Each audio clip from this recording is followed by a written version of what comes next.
everyone, and welcome to Bertina's Spiritual Sanctuary, the podcast where we dive deep into divine wisdom, mystical teachings, and spiritual empowerment for your journey. I'm your host, Bertina, and today's episode's glowing with solar light and sacred purpose. We're going to explore the summer solstice. It's a cosmic celebration of radiance, growth, fertility, and power, but we're also going to move beyond the surface, tapping into the divine feminine energies that rise and peak during this potent time. We're going to explore ancient traditions, modern rituals, and somatic practices to help you embody this energy, not just honor it.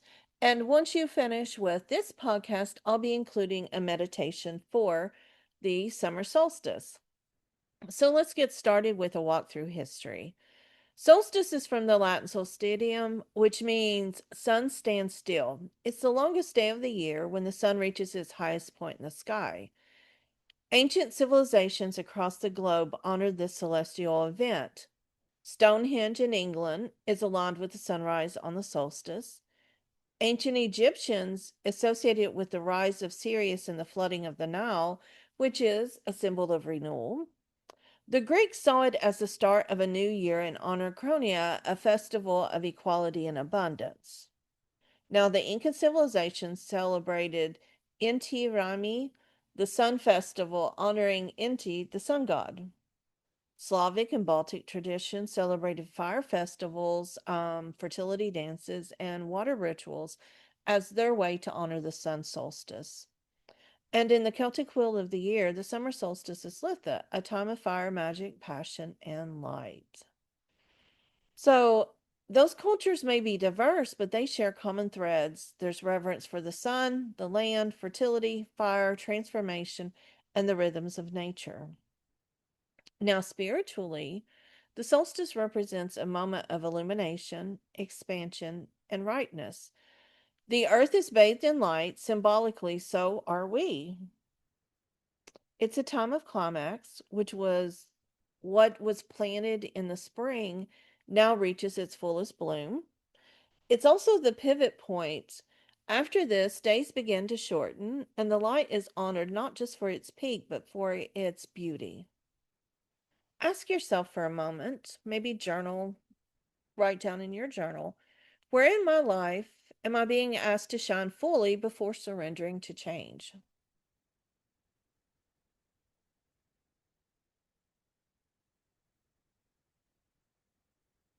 Now, let's weave in the sacred thread of the divine feminine. Remember that the divine feminine is not a gender, it's an energy. It represents intuition, creation, nurture, and sensuality and flow. Summer solstice is the realm of the mother archetype, the nurturer, the creator, the one who brings ideas, children, and visions into form. In goddess traditions, this is the time of the goddess of fertility, love, and sovereignty. The Celtic sun goddess of love and sovereignty is Ain, Aine. Sekhmet is the Egyptian solar lioness of power and healing. Demeter's the Greek goddess of harvest and fertility, and Amaterasu is the Japanese sun goddess who emerges from darkness to restore the world's light. All of these goddesses teach us to fully claim our radiance, our voice, our wisdom, and to remember that with great light comes great responsibility. Well, today, the summer solstice reminds us to shine unapologetically. We celebrate the embodiment of joy, sensuality, and vitality, and we reflect on what is coming to fruition in our lives. We begin to prepare, harvest, and release in the coming months. And energetically, it's a powerful time for manifesting, to show gratitude, to create anything, to express yourself artistically in the written form of words, in paintings, in dancing. And it's also a powerful time for healing with the sun and the fire element. There are a lot of rituals and ceremonies for the solstice. You can always do a sunrise ritual. You can wake early, greet the sun with open arms, often offer gratitude for what is blooming in your life, and chant a sacred mantra like, I honor the light within and around me. You may do a fire ceremony where you write down what you've ready to release or what is coming full circle. Burn it in a small, safe fire or little cauldron, and then visualize that energy being cleansed and renewed. You can also do a water blessing by taking a bath with rose petals, chamomile, and sea salt. Whisper affirmations into the water and honor your womb space or sacral chakra with intention. I love flower crown ceremonies. That's where you craft a flower crown as a symbol of sovereignty. You dance barefoot on the earth, reconnecting to your wild feminine self and just enjoying the sun upon your skin. Now, if you like oracle or tarot cards, there's a 3-card spread that would be perfect. The first card would answer the question, what is at its peak? The second card is, what do I need to celebrate? And the third is, what is shifting or ending? There's also ways for you to connect with the summer solstice through somatic practices. The summer solstice invites us not to just think, but to feel. And here's a few practices to bring the light into your body. There's solar plexus breath work. You just simply place your hands over your solar plexus, inhale deeply, and feel golden light expanding. Exhale and release doubt, fear, or contraction. If you repeat this for about 5 minutes, visualizing yourself in radiant light, it will help you embody the solstice. Movement is another way. Dance freely. Use feminine music, tribal music, rhythmic music. Let your hips, chest, and arms move with intention and joy, and reclaim your sensuality and your expression. Another way is to do sun salutations in yoga. Practice about 5 or 10 rounds of Surya Namaskar to honor the sun. You can pause in child's pose and breathe into your heart space. You can also do mirror work with affirmations. Look into your eyes and say, I am the light. I trust my radiance. And I am worthy of joy and abundance.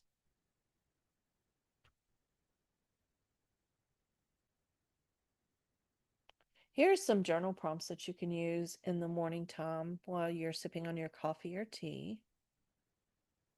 You can ask yourself, what in my life is reaching its fullest bloom right now? Where am I afraid to shine?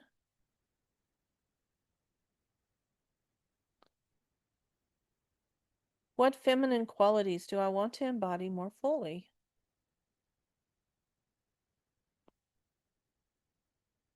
And how can I celebrate my sacred power today?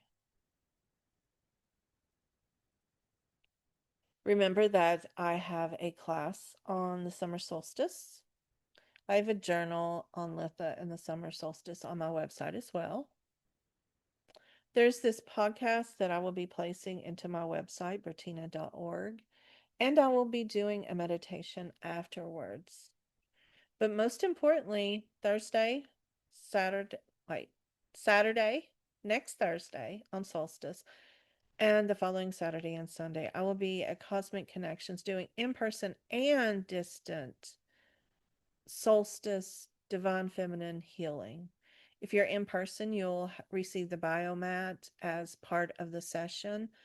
But either way, you're going to receive a lot of somatic movement, journaling prompts, a lot of things that will really, really help you embody the solstice. So you can find all of this by subscribing to my email at bertina.org. You can email me at bertina@bertina.org. It's BERTENA. Or you can just respond here to this podcast, and I will be glad to get you any links that you want. But I wanted to thank you for joining me on this sacred journey with the summer solstice and the divine feminine. I wish that this season reminds you of your brilliance, your power to create, and your right to bask in joy. Remember to join me on this next video for the solstice meditation. If you enjoyed this episode, please share it, leave a review, tag me online, help me get out there. It's a little bit slower for me. This is a little bit out of my comfort zone. But please do that or join our community at bertina.org. Once you sign up, I will add you to groups and chats and classes and meditations just like this one. But I want to leave you with an affirmation to close. I want you to say, believe, and live the following affirmation. I am a living embodiment of light, love, and divine feminine power. Until next time, Radiant One, please shine on.